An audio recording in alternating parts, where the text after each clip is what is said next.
आपण पाहत आहात लोकप्रवाह न्यूज 24 तास प्रत्येक घडामोडीवर लोकप्रवाहाची नजर।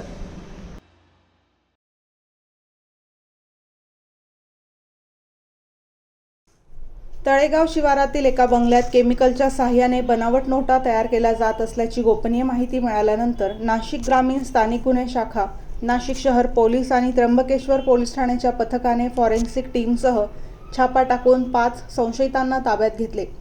दिनांक 12 ऑगस्ट 2026 रोजी मिळालेल्या गोपनीय माहितीनुसार तळेगाव शिवारातील हिरामण दाते यांच्या बंगल्यात बनावट नोटा तयार केल्या जात असल्याची माहिती पोलिसांना मिळाली होती।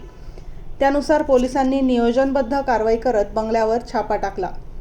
या कारवाईत अमरेश्वर सुधाकर आयथा 37, दासहरी प्रसाद सत्तेई 36, गोकुळ आनंदराव दाते 56, हिरामण पुंजा दाते 56 आणि मच्छिंद्र भगवान घनदाट यांना ताब्यात घेण्यात आले।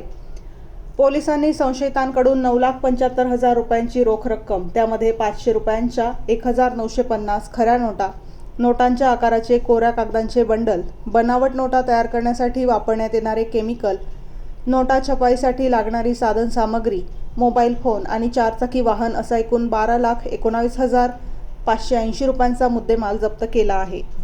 पोलिसांच्या प्राथमिक तपासानुसार आरोपी आर्थिक फायद्यासाठी व फसवणुकीच्या उद्देशाने केमिकलच्या साहाय्याने 500 रुपयांच्या मूळ नोटेपासून बनावट नोटा तयार करत असल्याचे आढळून आले। या प्रकरणी त्र्यंबकेश्वर पोलीस ठाण्यात गुन्हा रजिस्टर क्रमांक 142/2026 अन्वये भारतीय न्याय संहिता कलम 178, 180, 181, 182 व 3(5) प्रमाणे गुन्हा दाखल करण्यात आला आहे। या प्रकरणाचा पुढील तपास त्र्यंबकेश्वर पोलीस ठाण्याचे अधिकारी व अंमलदार करत आहेत।